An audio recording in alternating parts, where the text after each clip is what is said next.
Blog Talk Radio. Boa noite, meus amigos. Estamos aqui de volta. Vou começar aqui respondendo a um e-mail que eu recebi do Sidney Vida. Diz ele: sou o presidente da Juventude Democrata aqui em Santos, São Paulo. Também faço parte da executiva do partido, secretário-geral. Acompanho o senhor já faz um tempão. Montei um grupo de jovens esclarecidos que acreditam no ideal liberal, no sentido econômico clássico, não na forma empregada pelos esquerdistas, e no conservadorismo político e moral, cristianismo. Em pouco tempo ficamos espantados com a quantidade de pessoas que nos procuraram porque partilham do mesmo pensamento. Fica a pergunta: o senhor fala em estudar o assunto militância política, mas quais livros estudar? Queremos, eu e o meu grupo, nos preparar para virarmos a mesa e, por que não, nos tornarmos políticos de verdade. Será que o senhor pode nos ajudar explicando que tipos de estudo temos que fazer? Bom, muito bem, é claro que posso. Quer dizer, se eu dei a sugestão é porque eu mesmo estou em condição de atendê-la. O que não será possível é fazer isso totalmente dentro desse programa. Então, eu vou dar duas sugestões para você, Sidney.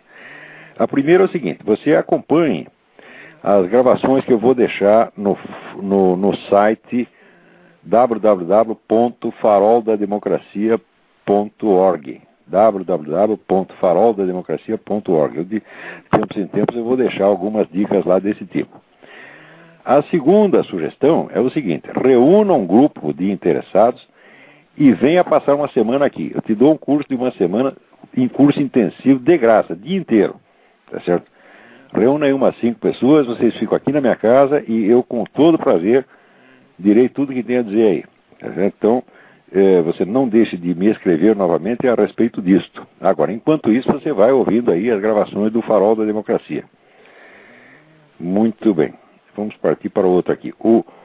O Tiago Aurich pergunta: você poderia indicar um caminho para estudar Platão? Muito bem. É claro que o primeiro caminho para estudar Platão é você ler o próprio Platão, e aí no Brasil você está servido, porque tem uma tradução, bem servido, porque tem uma tradução muito boa do Carlos Alberto Nunes, que foi editado primeiro pela Universidade Federal do Pará, e agora eu não sei quem editou, mas é uma coisa que você acha, por exemplo, na Livraria Loyola você acha. Na Livraria Loyola, nas Paulinas, você acha isso aí. É a série inteira da obra de Platão, muitíssimo bem traduzida. Não é uma tradução perfeita, mas não é das piores que já houve no mundo. Agora, existem alguns livros que você deveria ler em torno. O livro assim que eu considero o beabá do Platão é o do Paul Friedlander. Paul Friedlander. F-R-I-E-D-L-A com trema N-D-E-R. Esse livro só existe em inglês, editado pela Harper Row Publishers, Nova York. É uma edição antiga, mas você ainda encontra muitos exemplares usados, sobretudo no site www.bookfinder.com. E o outro livro é o que você encontra aí no Brasil, o do Giovanni Reale, para uma nova interpretação de Platão, que saiu pelas edições Loyola. Se for possível ler o do Friedlander antes de tudo, faça isto. Ele é uma introdução que Friedlander fez para a tradução alemã que ele fez das obras de Platão. Tá certo? Então já é mesmo um escrito introdutório. Naturalmente, essa edição, a edição do texto alemão do Friedlander, nem se encontra mais, né? Então publicaram a introdução num volume separado pela Harper. Então não deixe de ler isso se você puder. Isso é realmente uma obra-prima, sobretudo porque ele não fica só discutindo doutrinas, mas ele remonta até as experiências reais das quais Platão foi gradativamente obtendo a inspiração para a sua filosofia. Muito bem, vamos ver o que mais aqui. Aqui. Alan Ishida do Nascimento. Eu acompanho os artigos do Olavo de Carvalho há algum tempo e, conhecendo o temperamento dele e o conteúdo dos seus artigos, sei que não há muitos jornais com coragem para publicá-los. Eu recebi por e-mail o alerta de que, após o artigo Opinião, Concurso de Crimes, sobre o blog do Júlio Severo, haveria como reação uma enxurrada de e-mails pró-mordaça, para que o Olavo perdesse emprego. E houve mesmo. Daí eu já informo aqui o Cláudio que ele mandou um e-mail para o Jornal do Brasil protestando contra essa tentativa de calar minha boca. E, aliás, não foi só ele que escreveu, bastante gente escreveu, tanta gente que eu tenho dificuldade de responder um por um. Então, eu agradeço muitíssimo a todos por esse apoio, né?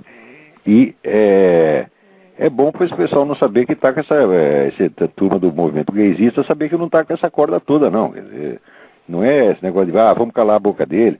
Porque, literalmente, ali no site onde eles discutiam isso, que era no Orkut, a conversa não era assim, refutar os meus argumentos, discutir comigo. Não, eles não querem discutir, não. A conversa era, nós já calamos a boca do Júlio Severo, agora só, era assim, literalmente, agora só falta calar a desse monte de bosta, que é o Olavo de Carvalho, né? Então falou, olha, aqui, meu filho, pode ser bosta, mas é bosta falante, você não vai calar assim tão fácil não, tá entendendo? Né?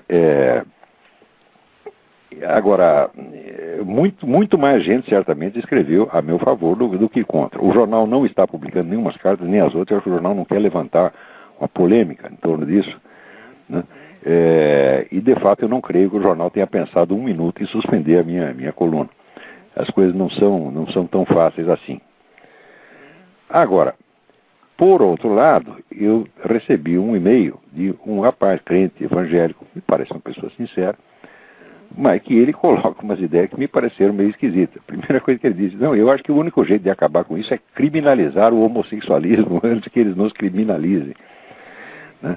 E daí ele pega lá para umas citações da Bíblia, né, cita o caso de Sodoma e Gomorra, e tenta dar embasamento bíblico. Eu digo, mas olha, com embasamento bíblico, sem embasamento bíblico, qualquer que seja o embasamento, nada no mundo vai me convencer que a maneira de você acabar com o homossexualismo é você trancar, né, um monte de gays num depósito de homens e um monte de lésbicas num depósito de mulheres.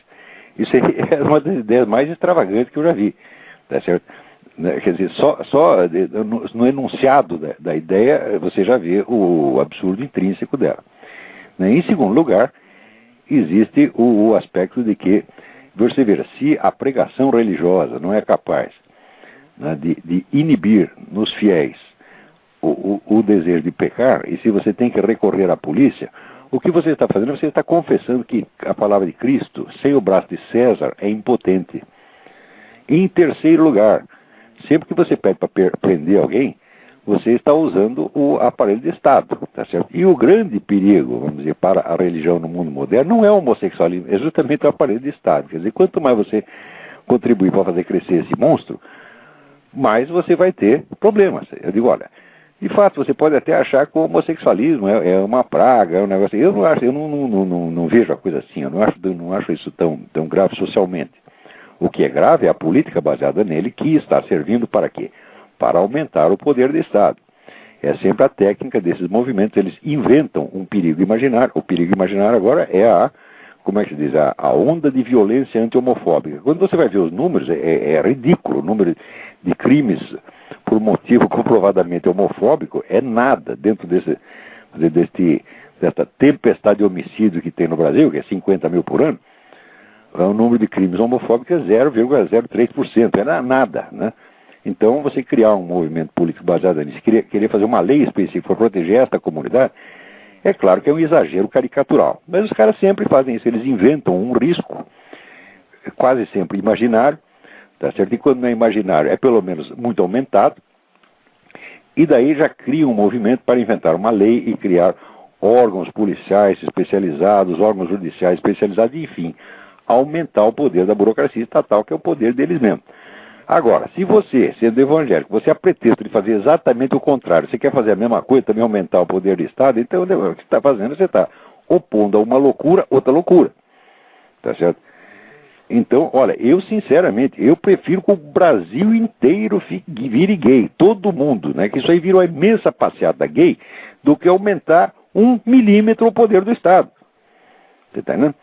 Então, você veja, homossexualidade, viadagem sempre existiu no mundo, tá certo? E não acabou por causa disso. Agora, quando o Estado começou a crescer, a partir, vamos dizer, da Revolução Francesa, depois no século XX, com o nazismo, o comunismo, opa!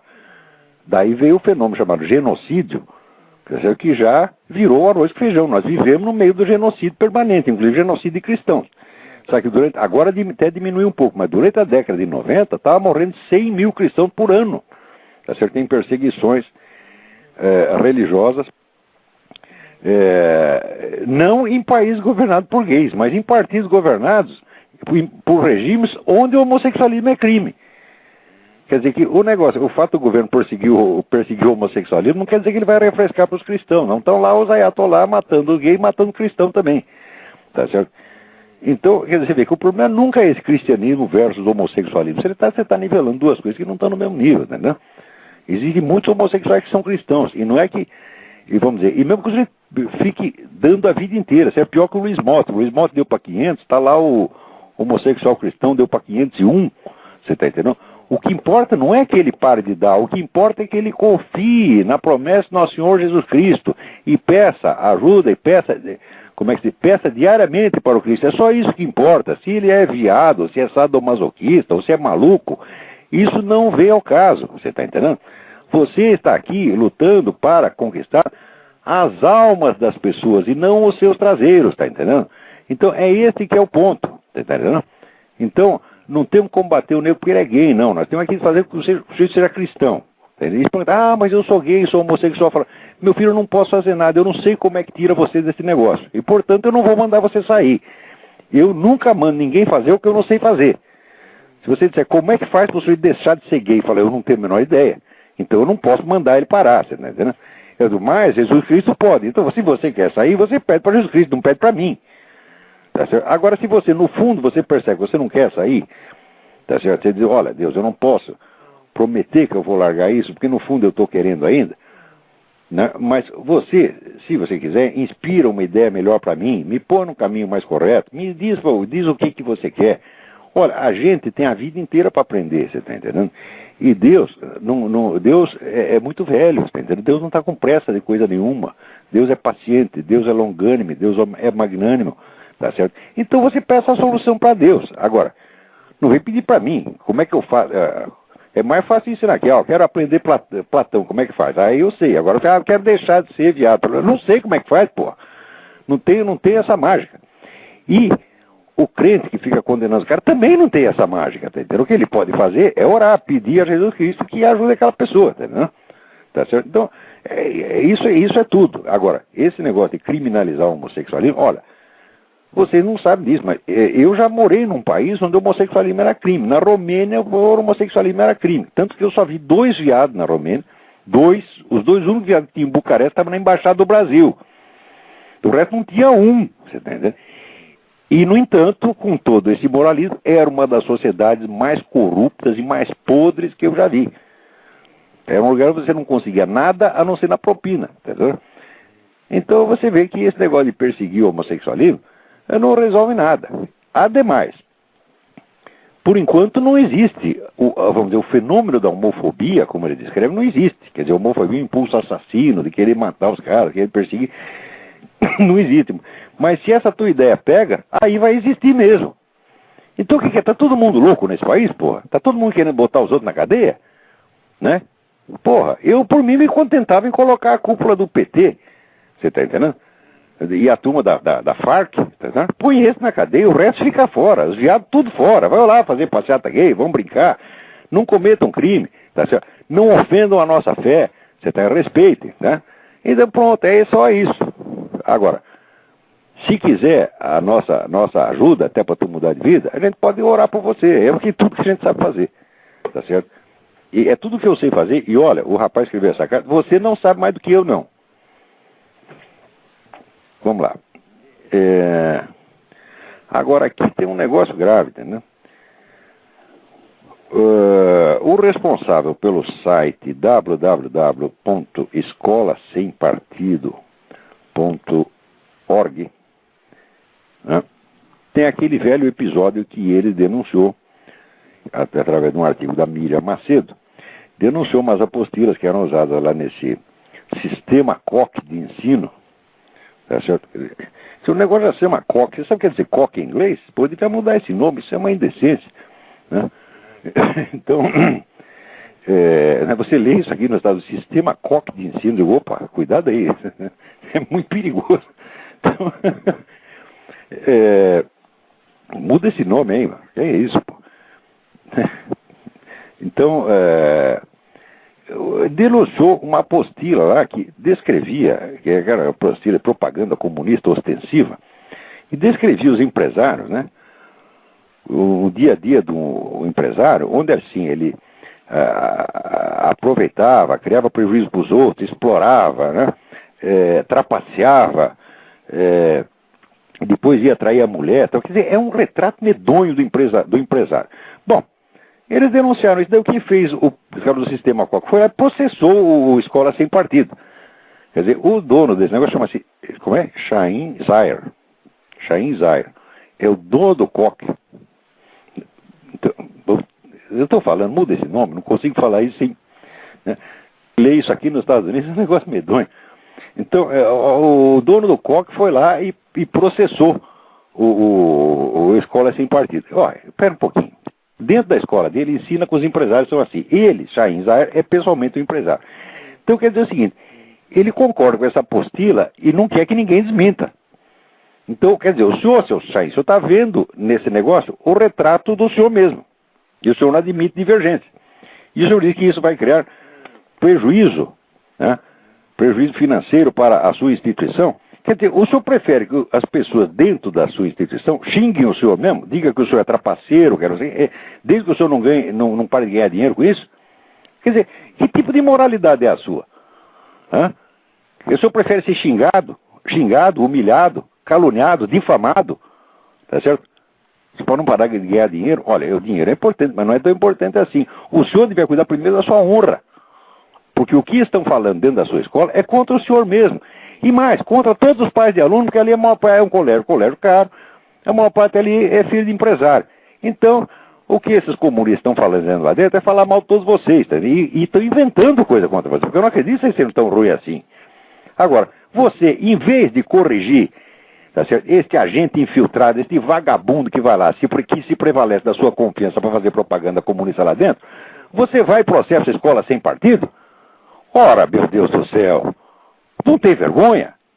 Tem um pouco de honra nessa sua cara? Por que é isto, meu amigo? Não vai processar a Escola Sem Partido, então vai ter que processar a mim também, porque eu vou comprar essa briga. Eles estão com a razão, eles falaram a verdade, não inventaram nada contra você. Você que está inventando coisa, rapaz. Vê se toma vergonha. Né? E, aliás, muda o nome desse negócio. Muito bem, vamos ver o que mais aqui. Aqui tem uma carta muito interessante que o André Luiz Marques, né, ele leu lá os livros do René Girard e leu aquela intervenção minha na mesa redonda que teve com o René Girard na Faculdade da Cidade em 17 de novembro de 2000. Que está lá no meu site, olavodecarvalho.org, com o título de René Girard e a coletividade homicida. Né? E o André me pergunta, então, qual foi a resposta que o Girard deu à pergunta que você apresentou no texto. Eu vou então ler um pedacinho aqui para vocês saberem qual foi a pergunta. Né? Então a pergunta era a seguinte: eu vou sugerir a leitura comparativa de 2 livros. Um é do próprio professor Girard, que é O Teatro da Inveja, o qual interpreta toda a obra de Shakespeare à luz da teoria do desejo mimético, da inveja e do bode expiatório. O outro livro que interpreta a obra de Shakespeare no sentido interior e místico é o de Martin Lynx, que se chama The Secret of Shakespeare. São as 2 melhores obras que já se escreveram sobre Shakespeare. As interpretações que ela nos apresenta são radicalmente diferentes e se colocam em planos distintos. Né? Quer dizer, de fato, ali no livro do Shakespeare, no livro do Lynx, as obras de Shakespeare aparecem como uma espécie do manual da ascese espiritual, quer dizer, o caminho da espiritualidade, né? E no livro do Girard aparece, vamos dizer, como um mostruário, vamos dizer, da execução ritualística do bode expiatório, quer dizer, o mundo da inveja, da perseguição, etc, etc. Daí continuava eu. As interpretações são radicalmente diferentes, se colocam em planos distintos, mas pessoalmente não vejo antagonismo entre elas. Vejo uma complementaridade justamente quando, passando do nível interior para o nível exterior, coletivo ou político, saímos do espírito que vivifica para a letra que mata. Isto é, no nível interior, no nível espiritual, vale a interpretação do Lynx. Agora, se você começa a ler a obra de Shakespeare como retrato da sociedade, da coletividade, então você entra de fato no mundo da inveja, do bode expiatório e da execução das vítimas inocentes. Né? Então, daí eu perguntava ao René Girard, gostaria de saber como é que o senhor articula esses 2 planos, se é que essa comparação já lhe ocorreu. Né? Então, o René Girard, pessoalmente, eu não lembro o que ele respondeu na hora ali, né? Mas eu lembro conversando, não lembro que ele respondeu no auditório, mas lembro conversando comigo depois. Ele disse o seguinte, ele disse que ele não tinha lido o livro Martin Links, mas que ele tinha ouvido falar e que ele sabia da existência dessa interpretação e que se era do jeito que eu tinha falado, era exatamente assim.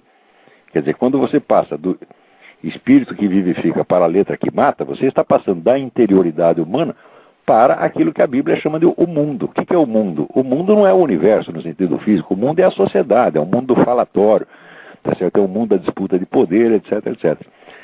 É curioso, o mesmo simbolismo você vê ali, por exemplo, encontrei o mesmo simbolismo no William Blake. Quer dizer, quando você sai do mundo da espiritualidade, do mundo da interioridade, vai para o mundo exterior, então, vamos dizer, a luta espiritual se transforma, tá certo? Numa luta de monstros. Então, ele ali no comentário a Job, ele diz, olha, os monstros, Leviatã e Behemoth é um monstro infiel, Leviatã é um monstro infiel, e Behemoth é um monstro fiel, mas os dois são monstros, então, cuidado, tá certo?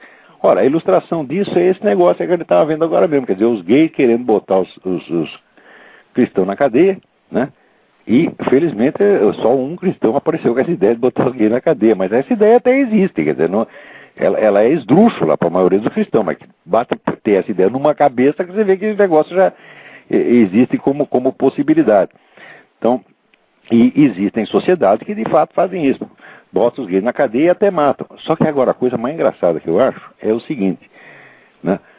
No Irã, na Arábia Saudita, etc., os caras pegam os gays e às vezes condenam à morte, né? Outro dia mesmo apareceu ali, foi mais uma leva condenada à morte, uns por adultério, outros por gaysice. Não se viu um protesto do movimento gay no mundo inteiro. Alguém reclamou? Não reclama. Eles reclamam se você faz uma piadinha. Agora, se no mundo islâmico mata, eles não ligam. Por quê? Porque o movimento gay faz parte da esquerda. Então a história de que ele quer proteger o homossexual é mentira. Ele só quer aumentar o poder dos movimentos da esquerda. Como o movimento da esquerda está aliado no momento aos radicais islâmicos, então o radical islâmico pode matar quanto gay queira que ninguém vai falar nada. Exatamente como acontece também na Cuba de Fidel Castro. Quer dizer, que é o país da América Latina que mais persegue gay, o homossexualismo lá é realmente caso de polícia, as pessoas vão para cadeia, tá certo? Eu já li entrevistas absolutamente desesperadas de gay cubano e travesti de rua, dizendo que é uma situação desesperadora. Aliás, quando o nego pega a AIDS, ele é trancafiado vamos dizer, no isolamento e nunca mais pode sair. E, no entanto, quando fizeram um documentário sobre isso e foram passar no Festival de Filme Gay em Nova York, o que o movimento gay fez? Não deixou passar. Você está entendendo? Então essa história de quer proteger gay é uma conversa. Vocês são uns hipócritas, mentirosos, vagabundos, filhos da puta, isso que vocês são. Tá certo? Quando é o comunista que está matando gay, vocês acham bonito. Tá certo? Ora, porra, vai querer me enganar a mim? Então, bom, vamos lá. Agora, eu estou vendo aqui um artigo que saiu aqui na Folha de São Paulo, tinha que ser na Folha, né? Falando mal desse movimento Cansei, os neocansados. Né? Eu já digo a vocês o que eu acho desse movimento, mas veja, a objeção que o autor, Vinícius Estopa, Brigueiro, gostei do nome, seu Estopa, diz assim: empresários e mauricinhos paulistas acostumados a restaurantes na rua Amauri, Vila Nova Conceição, com suas adegas climatizadas, contas surreais de garçons de serviço, finalmente se dizem cansados da impunidade, do descaso e das balas perdidas. Ora, porra, mas não é empresário e mauricinho que vive aí puxando o saco do PT, porra? Se não fosse empresário e mauricinho, o PT não seria nada. Agora, você fica querendo transmitir, vamos dizer, esta imagem estereotipada de classe, de que os inimigos do PT são a classe alta paulista. Então a classe alta paulista toda votou no PT, porra. Você não conhece Marta Suplicy? Ô, caralho. Quer dizer, quanto precisa ter paciência com essa gente? Quer dizer, vocês são mentirosos até a medula, vocês só vivem de estereótipo. É o mundo da imagem. Tudo que você quer é o seguinte: ter uma imagem bonita para você e pregar uma imagem feia no outro. Se é verdadeiro ou não, não lhe interessa, né? Mas que coisa mais feia. Bom, agora, quanto ao movimento em si, eu vou dizer para vocês, eu acho assim, uma coisa muito grave o que está acontecendo no Brasil, que está pipocando para tudo quanto é lado, movimento de protesto contra, né, o caos aéreo, contra a corrupção, etc. Todos esses movimentos dizem: apolíticos e suprapartidários. Quer dizer, politicamente eles são absolutamente inofensivos. Eles não têm um projeto político, não têm uma estratégia, não têm um projeto de poder, não têm nada. Eles não ousam ter uma posição política, porque ter uma posição política é feio. Tá certo? É falta de educação. Quando não é posição política esquerdista, é feio. Então eles são todos apolíticos. Então, se não há um projeto político por trás dessas manifestações, essa manifestação não serve para absolutamente nada. Tá certo? Aliás, elas servem só para mostrar a subserviência, porque é aquele negócio, as pessoas vão lá não para protestar contra quem está no governo, mas para pedir providências às autoridades, que são os próprios caras contra quem elas estão protestando. Então, literalmente, estão pedindo socorro ao bandido, em primeiro lugar. Em segundo, como não estão ligados a um projeto de poder, elas não oferecem perigo nenhum para o esquema petista, mas elas oferecem um perigo medonho para elas mesmas e para todos nós. Por quê? Você não está concorrendo politicamente com as forças de esquerda que nos dominam, mas você está lá protestando e reclamando, tá certo? E tem até bastante gente, você cria assim, um certo movimento de massa, o movimento de massa não tem meta política alguma, então para que ele serve? Ele serve para o esquema petista apontar isso ao restante da população como exemplo de golpe em preparação. Começa a gritar muito contra o PT sem um projeto político, tá certo? Então o que ele faz? Imediatamente essa sua gritaria é inserida no projeto político do próprio esquema petista, seus burros. Porra, então vocês estão servindo lá de isca para o governo dizer, olha um golpe em preparação. Ainda vai esse homem do STM, que é um senhor de idade, eu não vou falar mal dele, general Olímpio, não sei das quantas, né? E ele diz assim, se alguém se perpetuar no poder, as Forças Armadas estarão vigilantes e farão alguma coisa. O que o governo no dia seguinte faz? Ameaça de golpe. Está aqui uma besta desse Celso Lungaretti, né, escrevendo aqui, né, dizendo que é ameaça de golpe. Por todo lugar veio pipocar ameaças de golpe. Eu digo, peraí, o sujeito diz que se alguém se perpetuar no poder, quer dizer que se alguém der um golpe, haverá um contragolpe. Que aliás, um contragolpe que é obrigatório. As Forças Armadas têm obrigação de intervir. Se alguém violando a Constituição se perpetua no poder, e a Força Armada virar de lá, não é golpe nenhum. Essa é a obrigação constitucional dela. E, ademais, o general falou em tese, né? Está na cara que ele não falou baseado em nenhum projeto político efetivo que ele tenha. Então, essas manifestações anárquicas, descoordenadas, sem estratégia, sem um esquema de poder por trás, sem um plano de poder, elas servem só para dar pretexto ao PT para dizer essa loucura de que tem um golpe em preparação. O único golpe que tem é o golpe do PT, vocês não estão vendo, vocês são cegos, porra. Tá certo? Dá até a impressão que o PT pagou esses caras, olha, vai lá e faz uma manifestação de rua contra mim, tá certo? Para eu ter um pretexto de aí fechar o Congresso e intervir em tudo quanto é lado. Ora, o que aconteceu? Por exemplo, o pessoal acha ruim esse negócio vamos dizer, tá chocado com esse negócio do acidente da TAM. Está na cara que esse acidente, como outro que tem acontecido, como todo esse descalabro, como toda essa violência brasileira, esses 50 mil homicídios por ano, tudo isso é subproduto, tá certo? Da invasão que o PT está fazendo no Estado e nas empresas privadas. O PT está criando um poder superior ao Estado. E para ele fortalecer esse poder, ele faz qualquer coisa e qualquer negócio. Ele desmantela tudo. Ele desmantela toda a ordem social. Para quê? Para refazê-la, tomando ele próprio como seu centro e topo. Tá certo? Então, é o partido superior ao Estado. Se um partido, né, se torna superior ao Estado, claro que está instalada a anarquia, é claro que nada mais vai funcionar. Não vai funcionar nem o Estado, nem a polícia, nem os bancos, nem a administração, nem merda nenhuma. Tá certo? Por quê? Isso é o que... Leiam em Karl Mannheim. Karl Mannheim tem um livro chamado Diagnóstico do Nosso Tempo, tem um capítulo que chama Estratégia do Grupo Nazista. Leiam lá que você vai ver que é a mesma estratégia. Que o nazista ou comunista vai dar na mesma, tá entendendo? Então, um dos elementos é assim, a desorganização sistemática da sociedade. Tá certo? Então você começa a fazer desorganização primeiro na esfera cultural, quer dizer, você lança a confusão em todos os valores e princípios morais. Quer dizer, você começa a levantar tanta objeção e tanta pergunta idiota que as pessoas não sabem mais o que é certo e o que é errado. Você, a pretexto de pensamento crítico, né? Você levanta dúvidas irrespondíveis, né? Ah, como é que você prova que, sei lá, matar a mãe é feio? Dá uma prova, né? Então daí o sujeito, não sei provar. Vai ver que matar a mãe é bonito, você tem até razão, né? Então, lança a confusão nas almas, você tá entendendo? Nos cérebros, tá entendendo? Depois a confusão vai para a sociedade. Você já começa a não conseguir mais distinguir o que é o bandido, o que é o homem honesto. Você começa a apresentar o bandido como vítima da sociedade, e às vezes até a vítima do bandido acaba achando que o bandido é vítima da sociedade. Você não lembra o que aconteceu com o pai daquela moça que foi assassinado pelo Champinha? No começo ele estava revoltado, queria punição, etc, etc. Daí tanto encheram de besteira a orelha do homem que ele acabou, ele mesmo aderiu à história de que o Champinha é vítima da sociedade. Né? Quer dizer, você estonteia as pessoas. Depois você introduz essa confusão no mundo das leis. Como é que você faz? Você cria leis contraditórias. Como, por exemplo, agora está essa campanha pela lei anti-homofóbica. Ora, leiam o texto da lei anti-homofóbica e depois leiam os parágrafos do Código Penal, que são ultraje a culto e atentado ao pudor. Tá certo? E os de calúnia, difamação. Ver se não é contraditório. Quer dizer, se você coloca duas leis contraditórias, você bagunçou o sistema penal inteiro, porque o sistema penal é uma hierarquia. Aliás, todo o sistema legal, jurídico do país é uma hierarquia. Isso aí já está no Hans Kelsen, que é a ideia da pirâmide. Lá no topo da pirâmide você tem o princípio fundamental. E todas as leis que vêm embaixo têm que obedecer o princípio fundamental. Se você começa a colocar leis casuísticas para defender este grupo, aquele grupo, conforme a força de pressão que o grupo tem, o que acontece? Você está abolindo a racionalidade das leis e colocando em lugar das leis, tá certo? A hierarquia dos grupos de pressão.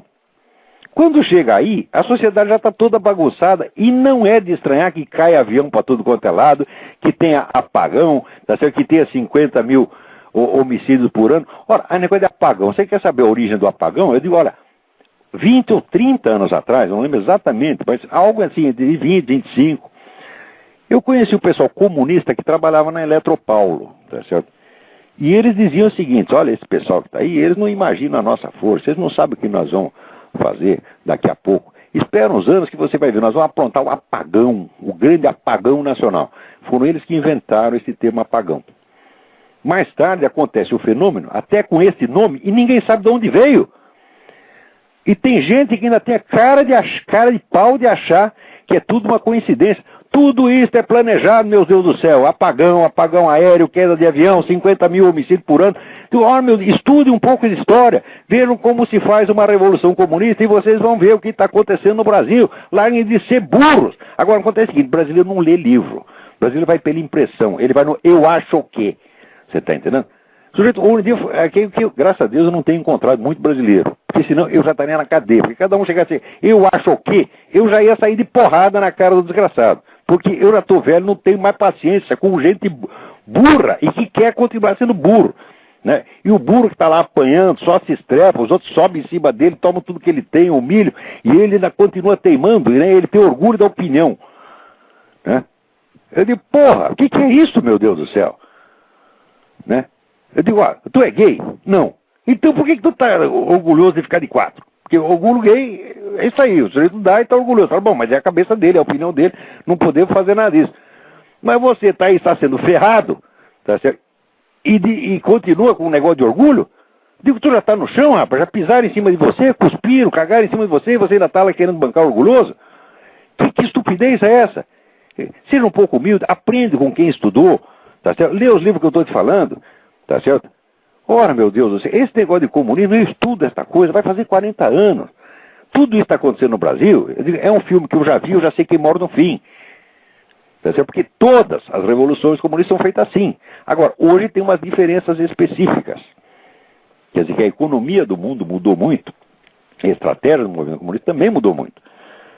Né? Então, hoje, mais do que nunca, vigora o princípio inicial de Karl Marx de que você não pode fazer a socialização dos meios de produção do dia para a noite. Tem que ser um processo lento, gradual e de muitas gerações, no qual vai haver uma transferência de poder, tá certo? Gradativo e quase insensível. Ora, como é que se faz essa transferência de poder? Por exemplo, você já ouviu falar de fundos de pensão? Fundo de pensão é um instrumento político poderoso, mediante o qual a militância, e sobretudo a elite militante, tá certo? Vai tomando as empresas desde dentro. Então tomaram o Globo. Quem é o presidente do Globo? É o Felipe Arstu, que é um terrorista aposentado. Como é que ele fez?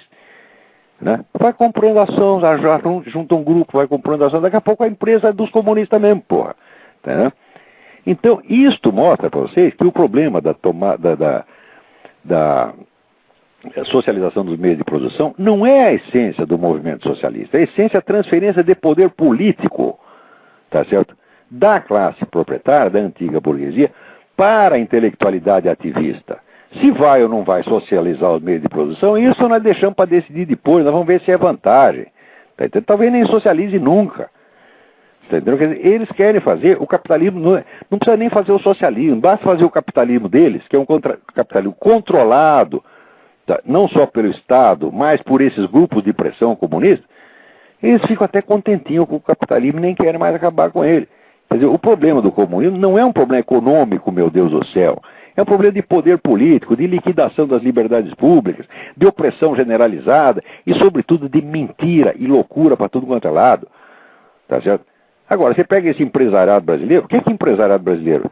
Tá assim, olha, o sujeito está ganhando dinheiro, mas ele está ganhando dinheiro, mas está lá ajudando o PT, que por sua vez está ajudando as Farc, e você chega para o empresário e diz, meu filho, você está ganhando dinheiro em cima da desgraça de um país inteiro. O que qualquer um responde? Ele diz, eu estou cagando para o país. Todos pensam assim. E acham, só que é o seguinte, quantas pessoas, até onde um país aguenta ter uma classe empresarial assim? Se todos pensam assim, o país vai para o buraco e eles vão para o buraco junto. Tá certo? Quer dizer, é a piada do escorpião, que dá, né? O pato está atravessando ele na lagoa, ele pica o pato fala, pô, agora nós dois vamos morrer. Daí o escorpião diz, não posso fazer nada, é a minha natureza. Eu digo, a natureza do empresariado brasileiro é essa predatória. Destruir o país e se destruir junto. Você está entendendo? Assim não dá, porra. Então, o que nós estamos vendo no governo petista não é uma desgraça que aconteceu ao país. Não, de certo modo, é um prolongamento natural de uma cultura maligna. Uma cultura das pessoas que só pensam em se destruir umas às outras. Agora, desde que o mundo é mundo, nós sabemos que as comunidades existem na base do amor ao próximo. Sabendo ou não, não é porque são cristãos, não, mas é porque o amor ao próximo é quase um instinto do ser humano. Você proteger os que são semelhantes. Qualquer espécie animal tem isso. Um bando de gorila tem. Agora, brasileiro não tem. E, sobretudo, a classe rica brasileira não tem esse que está falando que os mauricinhos, etc. Né? Os mauricinhos agora estão reclamando, tá certo? Não sei por quê, porque eles também achavam lindo o PT, passava a mão na cabeça da Marta Suplicy, tá certo? Então, agora deve ter doído para eles. Então, é assim, é um bando de egoísmos em competição, egoísmo, maldade, mesquinharia. Como é que é possível? E o pessoal de Força Armada também quer saber, olha, eu já não confio mais em Força Armada, porque Força Armada só pensa uma coisa, salário e aposentadoria. Porque a calamidade que já se instalou no Brasil já justificava uma intervenção de Força Armada desde 10 anos atrás, meu Deus do céu. E depois, essa cambada, assim, ficaram brabinhos, por quê? Porque o FHC diminuiu o dinheiro deles. O que eles fizeram? Tudo votaram no PT. Eu estava lá no Clube da Aeronáutica no dia que o Lula foi lá falar, e tinha 700 oficiais das Forças Armadas se babando de admiração por Lula, agora ficam reclamando? Você não tem vergonha nessas suas caras? Quer dizer, fardado ou civil, brasileiro é brasileiro. E isso é uma cultura doente, é uma cultura baseada em maus sentimentos. É isso que nós temos que corrigir. Você está entendendo? O brasileiro tem que começar a corrigir a sua cultura, a sua moralidade. Não adianta querer corrigir a política, pô. A política é a periferia da vida social.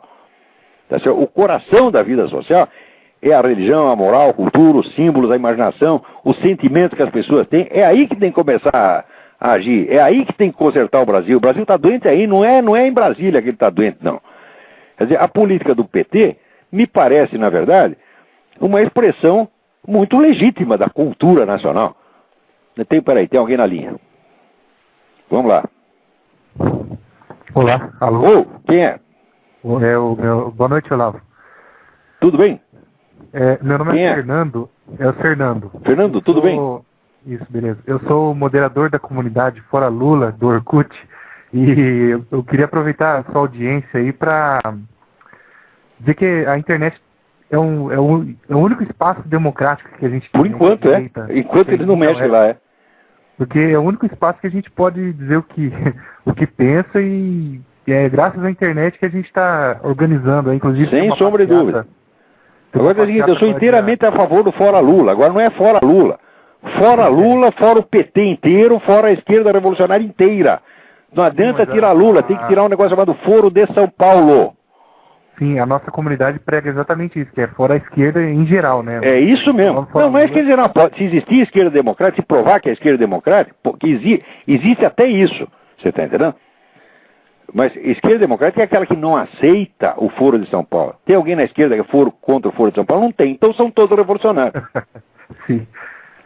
Eu queria perguntar para você se você conhece algumas outras manifestações aí que nós temos aí, por exemplo, o programa Visão Livre, que é apresentado pelo Itamar, tem no YouTube. Não sei se você conhece. Não, o Itamar? Itamar. E ele apresenta um programa chamado Visão Livre. Olha, o Itamar é o seguinte, o Itamar é um homem honesto, ele nunca roubou sequer uma lata de sardinhas, uma caixa de fósforo, tá entendendo? Mas eu acho que o Itamar sempre foi feito de trouxa pela esquerda e vai ser feito de trouxa mais uma vez. Você está entendendo? Se ele viesse falar comigo, eu recomendaria, cuidado, presidente, cuidado, o senhor não é tão esperto quanto eles. Não, Olavo, eu estou falando do programa Visão Livre. Aham. Que apresenta, mas não sei se você, acho que você está pensando que é outra pessoa. Sim, tu pensou que eu era ex-presidente, Itamar Franco. Não, não é não. Ah, não, se não é, não. Então eu estou falando de outra pessoa. Mas, de qualquer modo, fica aí a observação. Itamar é um bom sujeito, mas é muito trouxa. Vamos lá. Mas entra no... Eu queria convidar os ouvintes aí, você também, para entrar no site visãolivre.com.br. É um programa também, a gente desce o porrete na esquerda. E também temos os podcasts da comunidade Fora Lula. Tem um movimento Quero Mais Brasil, tem vários movimentos pipocando aqui ali, tudo sem orientação política nenhuma, sem projeto de poder, e todos dizendo que são apolíticos. Então o que vocês estão fazendo? Vocês vão dar a cara a tapa, vocês vão se ferrar. Inclusive, às vezes, até manipulados. Cuidado! Né? Você está entendendo? Quer dizer, você entrar na política sem querer fazer política, é assim, é o adversário quando pediu a Deus. Olha, assim, eles ficam olhando vocês que nem sabe televisão, olhando, já viu televisão de cachorro, olhando aqueles frangos girando? Eles ficam roubando, é esse aí que nós vamos comer, você está entendendo? Cuidado, política se faz com projeto de poder, com militância organizada e com força, é preciso ter força. Menos discurso e mais força. Por exemplo, o pessoal que quer entrar na política já pensa nisso, vou me candidatar, não sei o quê. Então, olha, o Partido Comunista faz 150 anos que ele pensa assim, a política eleitoral é a superfície. Então, o Partido Comunista sempre tem uma parte clandestina e uma parte visível. E é a parte clandestina que comanda a parte visível. Então, o Partido Comunista sabe que a política eleitoral é apenas fachada, a não ser onde as democracias estejam funcionando a pleno vapor, como aqui, tá certo? Mas numa situação como a brasileira e na América Latina, a política eleitoral não tem importância nenhuma. Quer dizer, mais vale você ter uma militância organizada e firme e você ter 15% do eleitorado, como o PT ficou durante 30 anos, tá certo? Você consolida o seu poder de militância, aí sim. A esquerda ela tem muito mais poder do que ela mostra. A esquerda é capaz de botar 5 milhões de pessoas na rua, não é para gritar, é para quebrar tudo. Tá entendendo? Agora, quem vai se opor a isso aí? Força Armada vai se opor a isso aí? Nunca na vida uma tropa armada pode com massa. Pode até um certo ponto. Se a massa passa de 1 milhão de pessoas, acabou. Como aconteceu na Argentina. Os militares começaram lá a arrotar grandeza, porque nós vamos acontecer. A massa cercou os quartéis, tirou os caras de lá a tapa. Quer dizer, agora, esse milico brasileiro não entende merda nenhuma de processo revolucionário. Porque a disciplina de guerra revolucionária já saiu das academias militares há 20 anos. E eles não estudam, não leem, então não sabem o que está se passando. Parece que os militares brasileiros estão mais preocupados com uma abre aspas, a invasão americana do que com a Venezuela, do que com a própria esquerda que está dentro do país, né? Pois é, agora a minha pergunta é, cadê os americanos? Daí eles falam, na Amazônia está cheio, quando você vai ver tudo funcionar da ONU. E os caras dizendo, mas é que, puta, você conversa com um general, com um coronel, o cara confunde, ele acha que tudo que é estrangeiro é gringo. Né? Tá lá o nego suíço, escrito ONU na testa, e o cara pensa, isso aí é gringo, é o governo americano, é tudo louco, porra. Eu já não tenho mais, quanto mais velho eu fico, menos paciência eu tenho com gente burra. Você está entendendo que qualquer pessoa que se recuse a estudar a realidade, não tem o direito de reclamar quando a realidade se volta em cima dele. Né?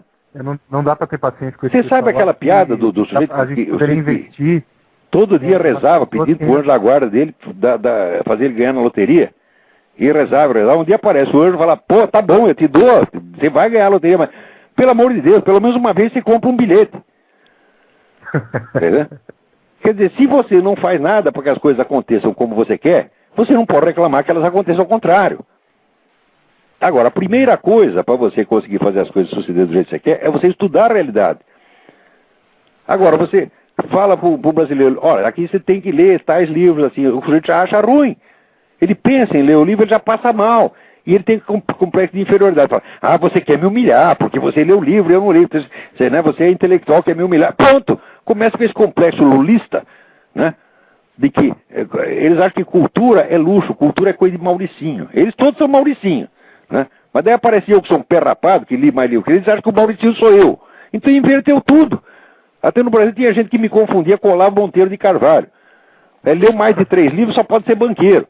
Eu digo, não, o banqueiro não lê, porra. No Brasil, a classe alta é tremendamente inculta, tanto quanto o Lula. Você pega aqueles deputados lá, filho de banqueiro, filho de fazendeiro, tudo analfabeto, tudo burro metido, compraram diploma. Ou então tiraram diploma da USP, que é pior ainda.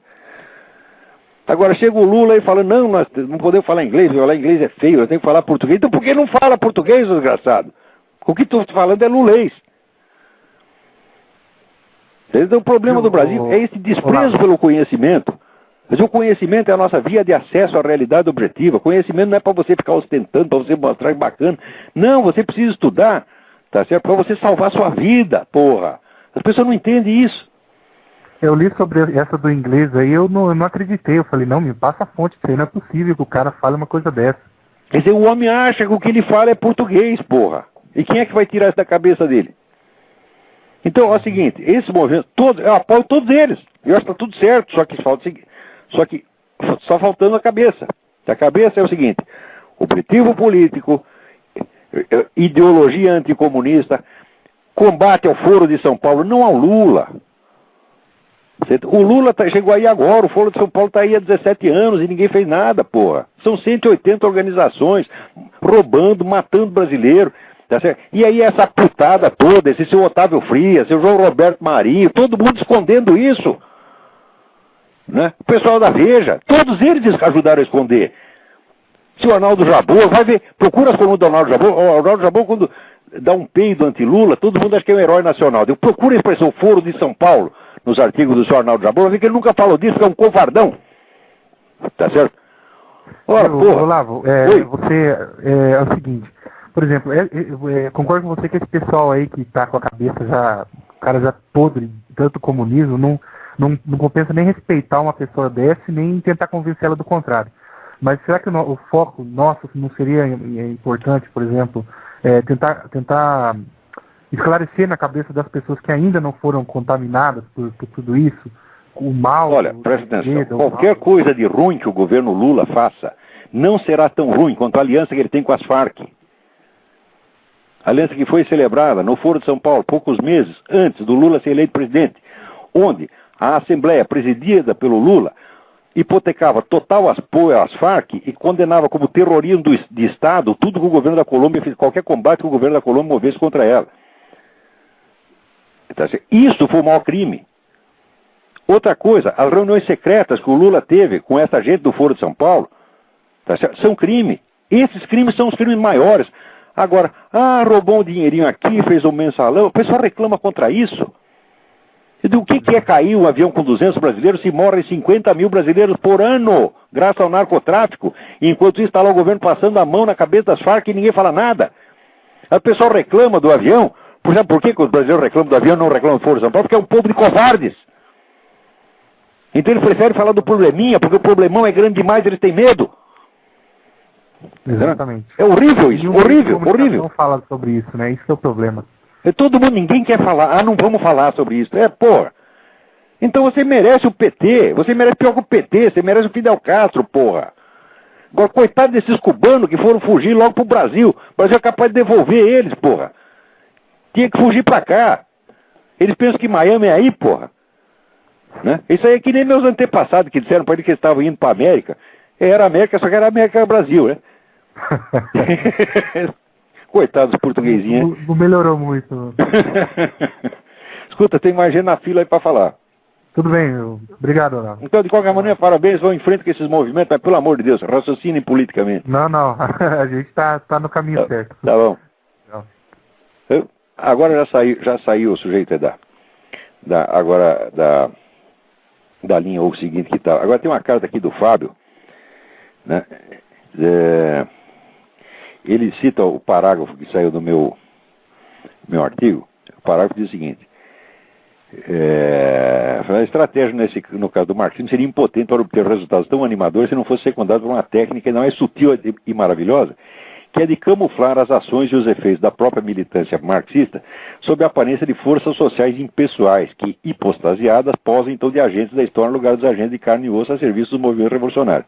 Então essa é, por exemplo, o pessoal das Farc vai lá, dá um monte de arma para o pessoal do PCC, né, um monte de arma para os bandidos, ensina eles a fazer guerrilha urbana, tá certo? Oferece cocaína para eles a preço de banana, etc. E daí, é claro, aumenta o banditismo, eles começam a matar gente tudo quanto é lado, daí o próprio cara da Farc paga o sociólogo para dizer isso é causado pelo capitalismo monopolista, etc, etc. Ora, porra, isso tem uma farsa monstruosa. A ciência social inteira, a ciência social é empulhação, ela inteirinha, né? Mas, bom, daí, diz o Fábio aqui, quero comentar sobre o parágrafo que você escreveu e está reproduzido no final do e-mail. Este foi essencialmente o motivo do meu abandono do doutorado no meio do curso. Após fazer uma dissertação curta e burocrática sobre o Fórum Social Mundial, eu estava elaborando um projeto mais ambicioso sobre como deve ser para o doutorado, mostrando a origem e a unidade ideológica da pluralidade de movimentos do Fórum Social Mundial. O meu orientador disse que eu não podia escrever aquilo. Ora, que porra! Quer dizer, é claro, o Fórum Social Mundial tem uma origem única, sim, é tudo coordenado. Não é uma coisa espontânea, não é um aglomerado de movimentos que foram se juntando, não, eles têm toda a mesma origem. O Fábio está montado na razão. Só que, nas ciências sociais, é proibido você mostrar a ação humana de um grupo estratégico. Você tem que fazer de conta que tudo apareceu da espontaneidade social, dos conflitos de classe, etc, etc. Quer dizer, isto é uma empulhação, né? A literatura em ciências sociais sobre o Fórum Social Mundial é toda laudatória do ponto de vista da esquerda. Então é assim, é isso que eu estou falando. Ciência social no Brasil é toda empulhação da primeira ao último. Tá certo? Quer melhorar o Brasil? Fecha todas as faculdades de ciências sociais. Demite todos os sociólogos, antropólogos, economistas. Você vai ver, vai melhorar muito. Advogado, então, nem se fala. Tá certo? Faz que nem o Fidel Castro, manda advogado cortar cana. Tá entendendo? Aí não tem cana, manda cortar outra coisa. Tá certo? Pode até cortar o peru, vai trabalhar em cirurgia, né? Cirurgia gay. Pô. Vamos lá, tem alguém na linha aí. Alô? Alô? Quem é? Olá. Eu? Fabrício, de BH. Tudo bem, Fabrício? Joia, eu sou professor de filosofia, eu utilizo seus textos lá numa faculdade privada, eu utilizo seus textos lá contra os colegas lá, mas... Muito bem, se achar ruim você sabe o que é pra fazer, né? Sei. Fala aquelas palavrinhas, vai tomar no cu. Exato, contra esse tsunami marxista aí, mas tem dado certo. E, professor, mudando um pouco de assunto, eu queria que, não sei se você ouviu uma entrevista do psicólogo nas páginas amarelas da Veja, até do professor de Harvard, aí, de inteligência múltipla, ele disse o seguinte, que muitas pessoas têm raciocínio lógico, mas não sabem escrever uma ideia com início, meio e fim. Que eu acho que é uma coisa, assim, contraditória, mas... Não, é verdade. O raciocínio lógico pode ser feito mediante símbolos, tem que raciocínio como se fosse lógica simbólica. Quer dizer, o nego estrutura como se fosse equações. Chega na hora de transformar aquilo em palavras, você tropeça. Você vê, alguns dos maiores filósofos da história não foram escritores bons. O próprio Aristóteles. Bom, os textos literários da Aristóteles é muito bom, mas se perderam. Mas se você pegar, por exemplo, o nosso Mário Ferreira dos Santos, que é um grande filósofo, é um dos maiores do século XX, se não o maior, o Mário, na hora de escrever, se atrapalhava pra caramba, tá entendendo? Comia palavras, esquecia o sujeito da frase. Um negócio medonho. Isso pode acontecer. Eu digo isso por experiência própria.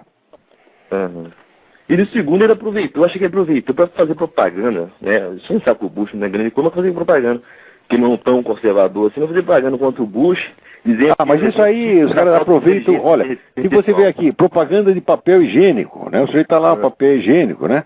E no fim tá assim, o Bush é malvado, tá entendendo? Propaganda de camisinha, né? Tá lá, anti-Bush, tudo é pretexto para falar mal do Bush. O Bush é de fato a besta quadrada, ele só fez tudo errado. A única coisa certa que ele fez foi invadir o Iraque, todo mundo reclama disso. De porra. Assim não dá. Agora, quando ele faz esse negócio, vamos dizer, essa coisa da comunidade norte-americana, que é um crime contra o país, olha, só alguns intelectuais estão reclamando. O povão ainda não se tocou disso aí, não. Perigo que é isso. Que é um perigo, né? O nego está defendendo a segurança nacional lá no Iraque e abrindo a porta aqui para entrar um monte de inimigo. Não é possível, parece que o mundo está se brasilianizando mesmo, viu? Olha, Bush para presidente do Brasil, depois do Lula só o Jorge Bush. E o terceiro, o psicólogo falou que a inteligência não tem nada a ver com a moral, que eu fiquei um pouco chocado, e citou como exemplo o caso de Goebbels, que segundo ele dominava a língua alemã como Goethe. Eu achei um filme... Não, dominar a língua alemã, assim, a gente tem um monte de garoto mongoloide que é calculador prodígio, tá entendendo? Agora, eu estudei a vida de Goebbels. O Goebbels, de fato, era um homem de alta inteligência, mas o Goebbels era louco, tarado, porra. Entendeu? Ele, quando conheceu o tal do Hitler, ele teve uma atração pro cara que não era nem gay, era um negócio idolátrico, psicótico totalmente. Não existe cara inteligente psicótico, tá aí o pessoal vive lendo Nietzsche. Nietzsche é totalmente psicótico, porra. Pois é. Quer dizer, a inteligência, vamos dizer, a inteligência no sentido operacional, mas quando acontece hoje eles chamam de inteligência, a capacidade operacional. Eu não chamo. Eu uso inteligência como capacidade de conhecer a verdade. E nesse sentido, a psicologia não tem acesso ao estudo da inteligência, porque a psicologia não pode dizer o que é verdade e o que não é. Então você estudar inteligência fazendo abstração do fenômeno verdade já é uma loucura. Mas não estou dizendo para você, ciência social, é tudo empulhação. E a psicologia inteira é uma empulhação. Tá? Pois é. E os gregos já sabiam disso há muito tempo, né, Brasil? Olha, você, veja,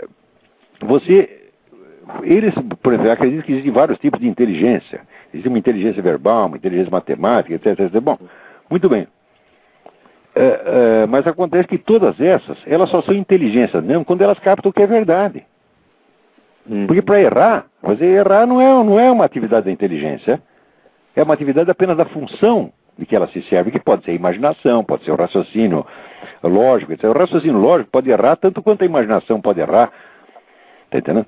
Tanto quanto a consciência moral pode errar, todas são funções. Agora os caras confundem em função com a inteligência mesmo.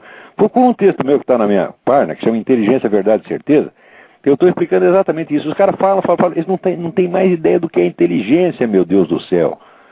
Eles confundem inteligência com as funções que a coisa, de que a inteligência serve. Quer dizer, não tem capacidade abstrativa para perceber que existe uma função cognitiva mais alta que abarca todas essas. Tá entendendo? Beletrismo puro, né? Beletrismo. Olha, Harvard está virando uma espécie de USP. Harvard está virando escolinha do MST, só que é mais caro, tá entendendo? Ó, Harvard é o grande responsável por esse descalabro jurídico que tem aqui. Que juiz legisla, tá entendendo? A Suprema Corte inventa a lei, tudo isso saiu de Harvard. Agora o pessoal fala Harvard de boca cheia. Harvard tanto é merda que o Mangabeira Unger foi professor lá, porra. Exato. Então tem que parar com esse negócio. Quer dizer, uma universidade vale pelo que ela efetivamente cria e produz. Agora, quem é o grande cérebro do Harvard? John Rawls. John Rawls é uma besta quadrada, porra. Quer dizer, aquele livro do John Rawls, assim, eu acabo aqui em 3 páginas, eu não tive tempo para escrever ainda. É que nem o tal do Rorty. Eu digo, olha, a filosofia do Rorty, ela pode ser totalmente destruída em 2 páginas, porque aquilo é um nonsense. Você pega o nonsense central, o resto tudo desmonta. Eu me lembro que quando eu estava na faculdade, eu estava na UFMG de Belo Horizonte, aí veio o Rorty, veio para cá, e eu me lembro que tinha aula de Aristóteles, ética nicômica, eu assisti o Rorty. Eu dou graças a Deus por ter ficado na aula de Aristóteles. Mas claro. A palestra dele. Claro. Né? O Rorty dizem que ele era muito bom sujeito, muito amável, etc. Mas todo vigarista é, né? Professor, então, eu prefiro nele que xinga. O Mário Ferreira dos Santos, você tá entendendo? Quando ele não gostava de uma pessoa, o sujeito e estendia a mão para ele, não dava a mão e falava, não vou encostar em merda. É na sua cara, você tá entendendo? Outro que é assim, nosso fundador, glorioso José Bonifácio de Andrade Silva, também, para mandar os caras tomar no cu, não pensava 2 vezes. Eu prefiro o jeito de falar as coisas na lata, mas que é sincero e verdadeiro, no qual você pode confiar. Exato. Agora, cara de fala mansa, né? Você já ouviu o ex-cardeal, do Paulo Evaristo, falar? Ah, parece música nas orelhas. Só que tudo mentira. Não Exato. Pode, o brasileiro gosta muito das aparências, tá entendendo? Tem que começar a gostar da coisa substantiva e ter, sabe, amor a Deus significa amor à verdade, doa quem doer. Outra coisa, Verdade não é a nossa opinião. Verdade custa, verdade dá trabalho, você tem que investigar. Você fica em dúvida, você fica todo atrapalhado. Eu não vejo ninguém fazer esforço de encontrar a verdade no Brasil. Só vejo pessoa forçando para defender opiniões que ela já tinha desde os 15 anos. Exato. E eu te garanto para você, cada opinião minha custou muito trabalho. Custou muita dúvida, custou muita investigação, custou angústia, custou sofrimento. Tá certo? E eu só defendo por causa disso. Agora, mesmo assim, tudo que me custou para eu descobrir alguma coisa, se provar que eu estou errado, eu vou ter que voltar atrás. Agora, esses caras não, quando é 15 anos, ele aderiu uma besteira, a primeira besteira que entrou pela orelha dele, passa o resto da vida defendendo aquilo no puro automatismo, que nem Oscar Niemeyer. Acho que Oscar Niemeyer não leu 3 livros depois que se formou em arquitetura, tá certo? Ele leu o Zé Saramago e o Zé Saramago, tá certo? E pronto, e fica lá repetindo aquela besteirada até os 90 e tantos anos. E daí o cara dá um respeito à velhice. Eu não respeito a velhice, porque agora também sou velho, quer saber? E um velho pode mandar outro velho tomar no cu, eu falo, grande novidade. Eu me lembro até que humildemente, na faculdade eu já dizia que eu até gostava muito de Nietzsche, né? Ser um sedutor e tudo, mas aí eu comecei a fazer a virada e vi que o Nietzsche era o grande responsável, assim, que muitos marxistas iam utilizar Nietzsche. Eu falava isso, eu ainda não tinha lido os seus textos, eu falava que por esse combate que ele fazia contra a moral, né, conservadora, cristã e judaica, e o Nietzsche ia servir de instrumento para os marxistas. Pois é claro, o Nietzsche caiu assim de mão beijada para isso, foi uma maravilha o Nietzsche, né? Exato. E hoje eu vejo assim... Agora aqui, se eu te interromper, nós não temos mais tempo, falta 20 segundos para acabar o nosso programa. Pois é, esses best-sellers sobre o Nietzsche aí, o que o senhor acha que está saindo aí quando o Nietzsche chorou, essas coisas assim? Tá... Nietzsche é filósofo para adolescente, porra. Nietzsche é a revista Playboy da filosofia, é atraente por nego trancar no banheiro e ficar, sabe, né? Pô, Nietzsche é uma masturbação mental, porra. E de vez em quando ele tem uma sacação, uma ou outra, assim, psicológica, muito interessante. Mas não passa disso. Não passa disso, não passa do não sei, com algum talento psicológico, um talento verbal fora do comum, tá certo? Mas filosoficamente aquilo é nada. Realmente é nada. Exato. Ele joga todo confuso, todo desencontrado, todo desengonçado, tá certo? E que, bom, no final, pelo menos ele teve a honradez de ficar louco, porque ele já é louco, já é sifilítico, tá certo? Então, o mundo de hoje adora um sifilito. O sifilito tem umas ideias esquisitas, né? E eles acham isso adorável, né? Esse é um louco que se prosterna diante de outro louco. Exato. Professor, um abraço. Um abraço, tudo de bom. Olha, então, até a semana que vem. Muito obrigado a todos. Ficou faltando aqui um monte de e-mail, mas não deu. Muito obrigado a todos. Tchau, tchau. Obrigado.